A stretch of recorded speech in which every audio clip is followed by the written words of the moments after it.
দেশপ্রিয় পার্কের বিপিন পাল রোডের এই বাড়িতেই শয্যাশায়ী স্ত্রীকে নিয়ে থাকতেন বছর ৮০ রণজিৎ চট্টোপাধ্যায়। বুধবার সকালে বাড়ি থেকে তাঁর দেহ উদ্ধার হয়। ঘটনার পর বাড়ির সাফাইকর্মী পুলিশকে জানায়। সকালে ইলেকট্রিশিয়ানের পরিচয় দিয়ে বাড়িতে ঢোকে দুই দুষ্কৃতী।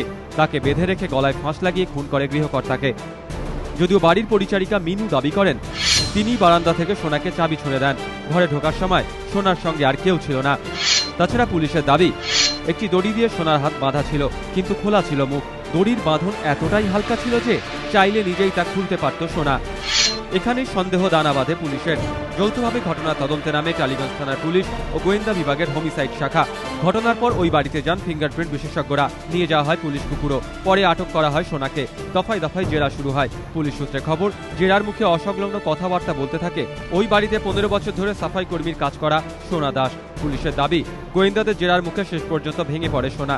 পুলিশের দাবি, সোনা জানিয়েছে স্থানীয় দুষ্কৃতীর সঙ্গে বাড়িতে লুটপাটের ছক কষে সোনা। বাড়ির পাশে ডেকোরেটরের সামনে থাকা ভ্যাট থেকে একটি কাপড়ের পাড় সঙ্গে নেয় ওই দুষ্কৃতী। বুধবার সকাল 9:45 নাগাদ ওই দুষ্কৃতীকে নিচে রেখে ওপরে ওঠে সোনা। সেজন্যই মিনু সোনাকে একা ঘরে ঢুকতে দেখেন। পরে পরিস্থিতি বুঝে সঙ্গী দুষ্কৃতীকে ওপরে নিয়ে যায় সাফাই কর্মী। লুটপাট শুরু করতেই বাধা দেন বৃদ্ধ। তখনই দুজন মিলে খুন করে বৃদ্ধকে। সঙ্গীকে পালাতে বলে দড়ি দিয়ে নিজেকে বেঁধে নাটক করে সোনা। ঘটনাস্থল থেকে একটি ছুরি ও দড়ি উদ্ধার করেছে পুলিশ। সোনাকে আটক করা হলেও তাঁর সঙ্গী দুষ্কৃতী এখনো পলাতক। প্রকাশ সিংহ, এবিপি আনন্দ, কলকাতা।